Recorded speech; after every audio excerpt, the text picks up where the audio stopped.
Hello and welcome back to our FM22 Journeyman with Barnsley FC, where today we have got the season review and transfers after our first season in charge. What we haven't got, I have noticed yet, is the transfer budget, but we'll get to that soon.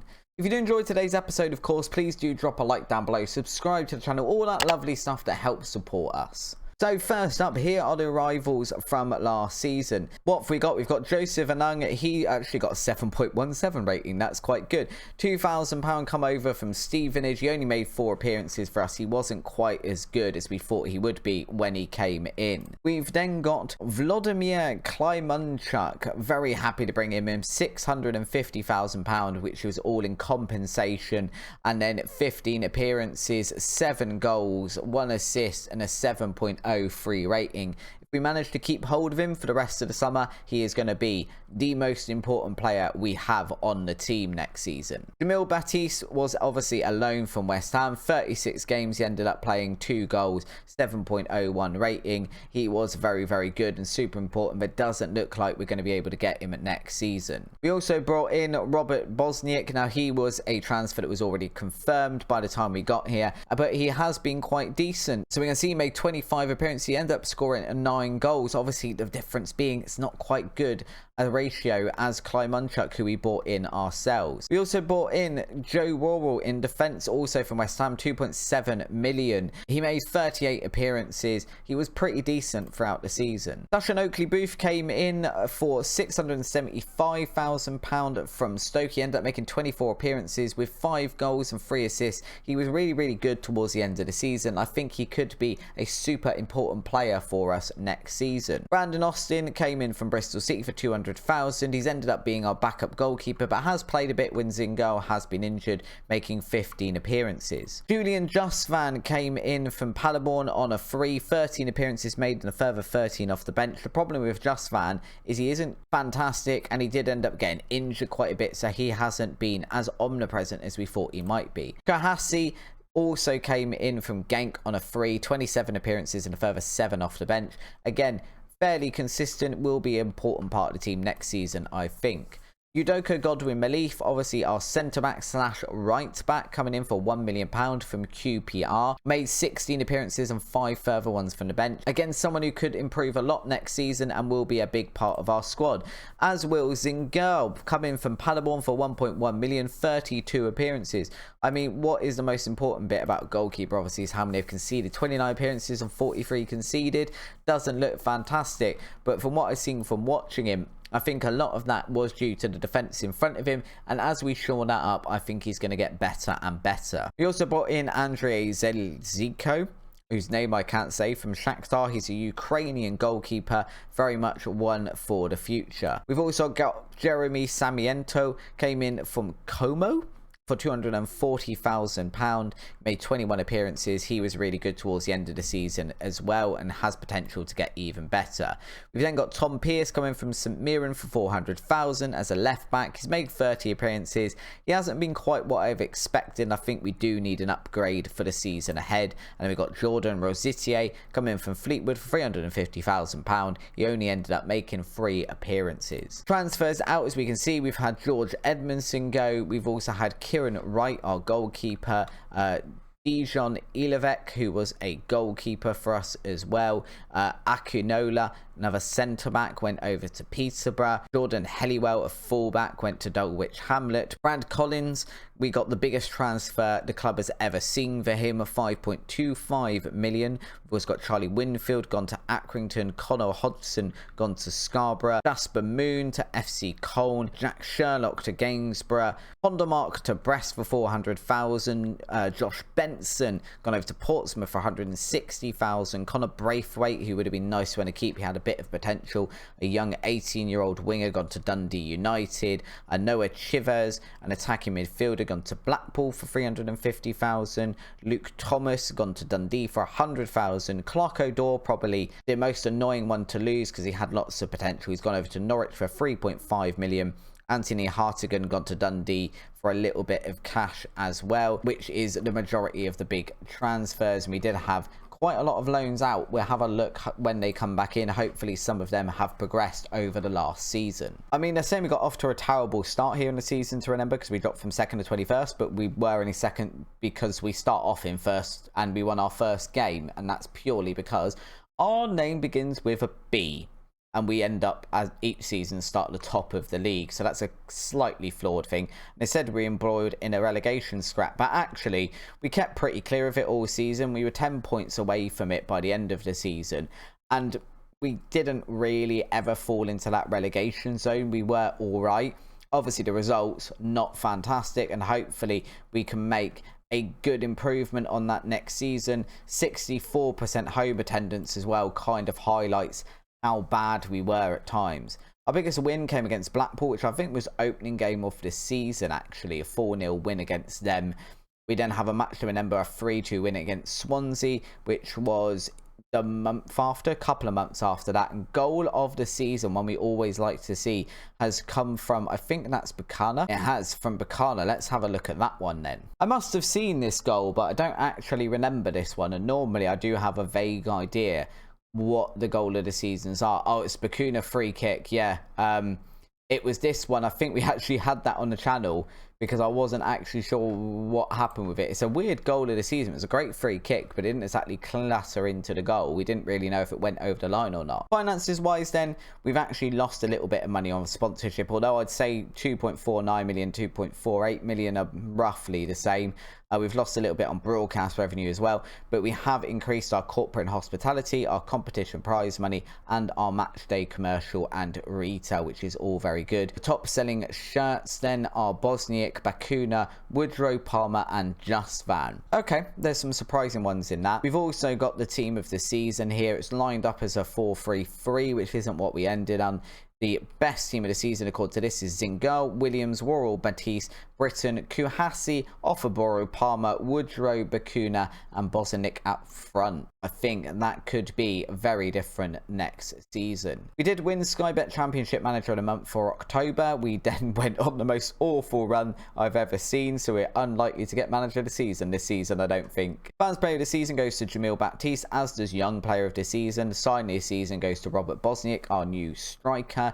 Goal of the season we did just see. Woodrow is top goal scorer with 11 goals. Again, I think we'll be scoring a lot more than that next season. Bakuna gets the most assists with 12, which is interesting given he hasn't actually played that much really.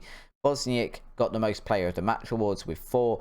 Highest average rating was Jamel Baptiste with 7 exactly. And then record breakers, most goals by a player in a match is 3 from Woodrow, so a hat-trick is the most we've ever scored. Robert Bosniak got most goals by a player in a league match with 2. Bakuna got the most assists by a player in a season with his 12. Highest transfer fee paid is Joe Worrell with 2.7 million, and the highest transfer fee received is that one I previously mentioned from Brad Collins. We also got a couple of players go into the overall best 11. So the first one is Zingal, who I guess is on the sub bench, and also Izzy Brown, who again is on the sub bench. There's some interesting ones in here. Collins is gone. Britton is still here in this one. Offerborough is in this one, as is Buchanan. Palmer, Odor is obviously gone this season. Woodrow up front, but he's obviously gone this season. And oh look, I can see what the next email is.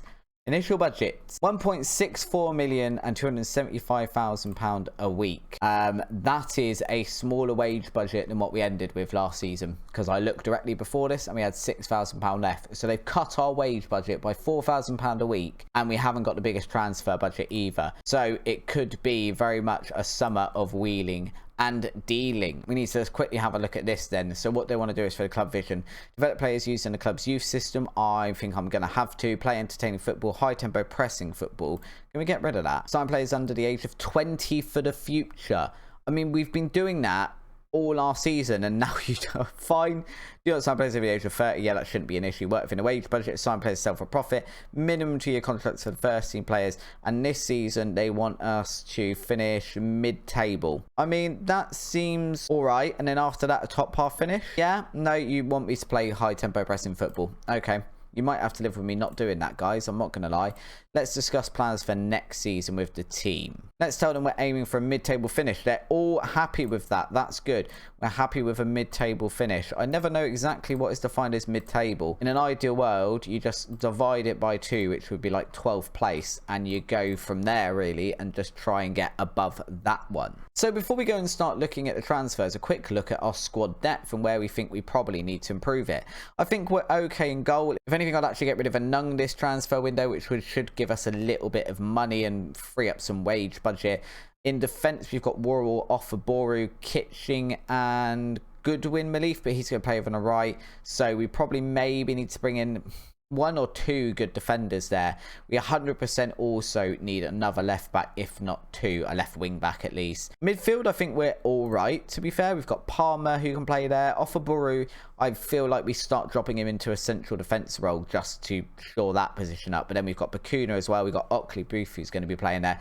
Justvan, Kahasi and Wazitier who can only play there. So I think in the centre of the park we're absolutely fine. Out on the left we have got Woodrow. He is getting on a bit, so we need to start thinking about a replacement for him. Buchanan, we've just said we want to keep in midfield. Izzy Brown can play that, but I don't know.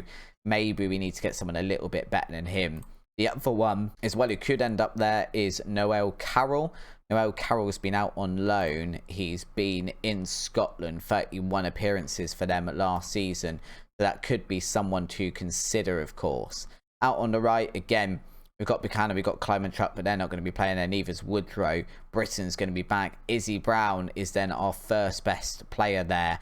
And then after that, Samiento. We've got Luke McCohen as well, but 2.5 stars with no room to grow. I don't really want to be playing him there, so we need some improvement there. Up front, Kleimanchuk is definitely going to be our first choice striker next season. We've got Bosniak backing him up.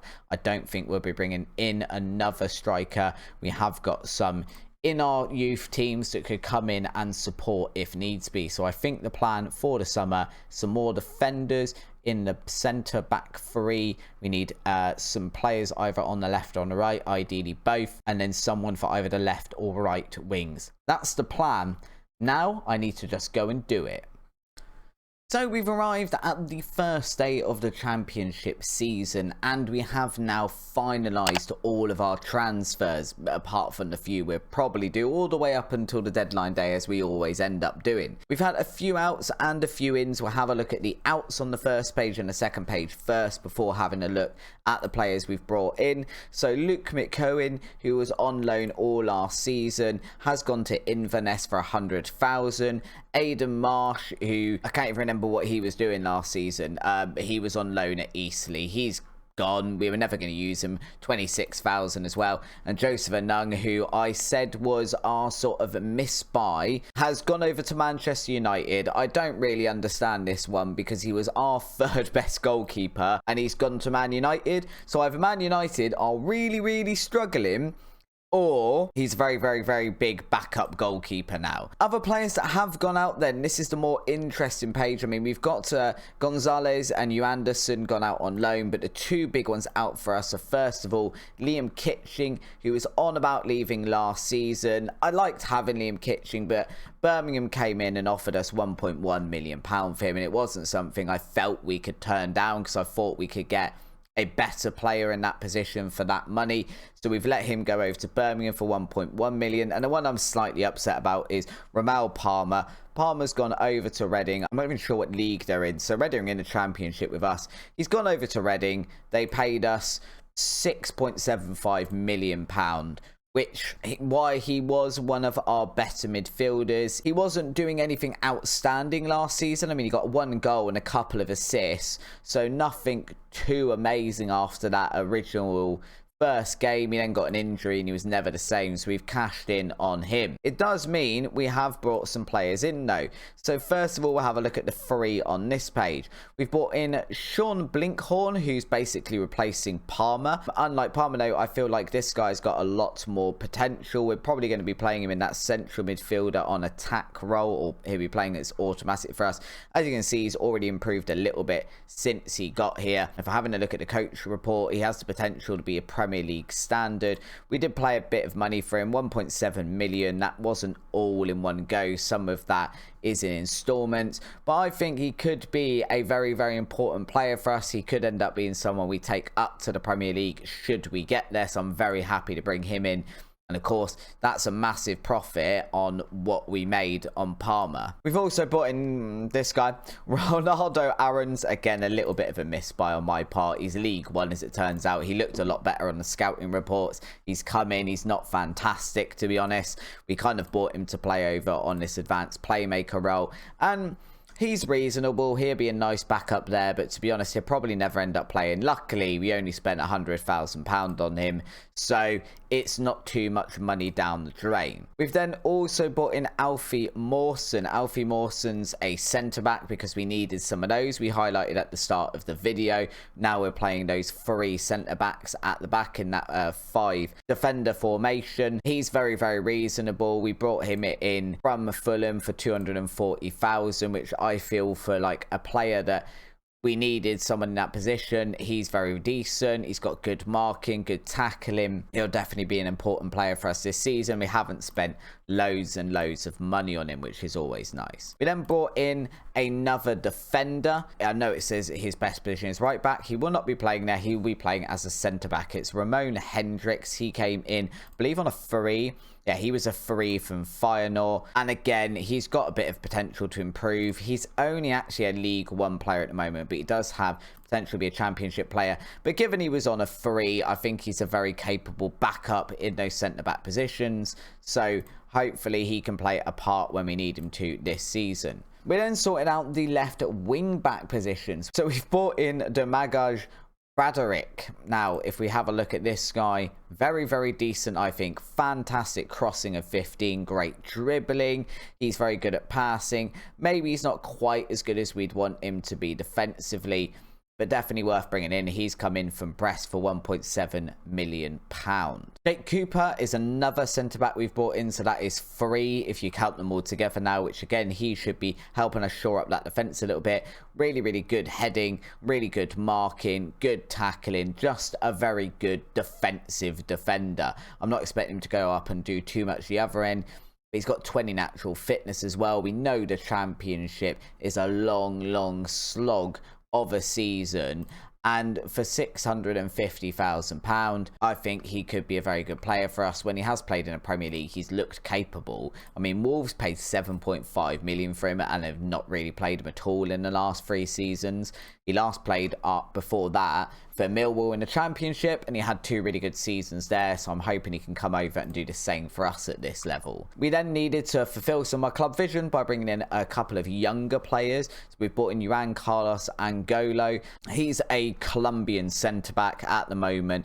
Very much a League One standard player, but potential to be a Championship player. And again, he'll help us shore up those defensive positions should we need it. And then we've brought one player on loan. Do you think I can see this player? We've brought him in on loan. Do you think he's appearing in my squad list or on my tactics? Because he's not. Apparently, I have that issue in my save file.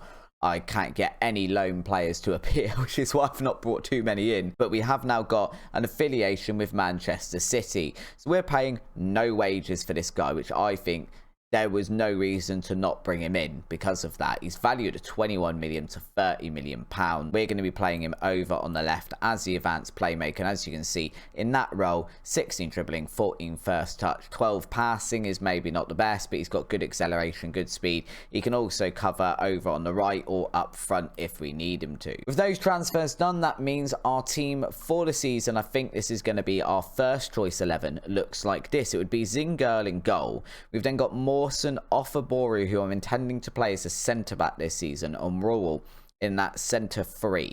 We've then got Braderick and Godwin Malif out on both sets of wings in defence. Blinkhorn and Oxley Booth in midfield. We've got Gononto, our loanee for Manchester City on the left. We've got Kroner, who I'm intending to play as our first choice right winger this season. Now, my reason for that, he's a Sky Bet League standard player. He could be a Championship player. He is one of our players. And I feel like in that role as an inverted winger, which is what we're going to be playing as, he's fairly decent. His crossing leaves a little bit to be desired, I will admit that, but his technique, passing and first touch are all really, really good. I'm hoping if we play him a little bit, he could end up being a pretty important player for us. And we couldn't find anyone too fantastic over on that position, so that's why we're going to be using him. And then we've got Kleimonchuk up front. It also means our subs bench, we've got Cooper, who we've brought in, who's a very capable central defender. Jordan Williams, who can then cover that left wing back position and the centre back positions. Callum Britton then covering that right wing back position. Bakuna can cover midfield. He can also cover both wings. Woodrow can cover the left wing and up front. Noah Carroll is someone I was intending potentially to use as our left winger on the advanced playmaker role, because again, good dribbling, good first touch, good passing. I think he'd do all right up there. He can also play up front, and then we've got Bozanic, who can also play up front. So I think we are pretty much sorted for the season. And as we can see now, we've actually got some squad depth outside the squad, which is needed because instantly Offaboru is injured for the start of the season. Roland Aarons that we bought, and we probably weren't going to use him as we mentioned, but he's injured for the start of the season as well. So it's very useful to have those guys, as well as we've got some transfers potentially going on. I mean, we can see Woodrow, he's actually got bids on him with 5.25 million from Derby and Nashville. That's the second time both those clubs have bid on him this season for exactly the same amount, and he doesn't want to talk to them. We're accepting those bids. So I think at the age of 30, 31 is he now? I don't know if he's still 30 or if he is now 31. 30 years old. I feel like if you can get 5.25 million for him, then we'd be doing all right, and we have players there that can cover all those positions, so it's not hyper important to keep him. But that is going to be the team for this season. Let me know down below, what do you think of the squad? As always, predictions down below, where are we finishing this season? And if you have enjoyed that episode, as always, drop a big like down below and hit the subscribe button as well. Subscribe to the channel, follow along with our second season with Barnsley FC. Where are we finishing? I think this season we're going to struggle a lot less than we did last season. I'd expect a bare minimum of mid-table, but in an ideal world, a little bit higher than that as well. And hopefully then the board will actually give us some transfer budget for next season, because we've done this on an absolute shoestring budget. I think we've done pretty well. As always though guys, thank you very much for watching, and if you cannot wait until Tuesday for your Edworthy football manager fix, why not have a look at this video next?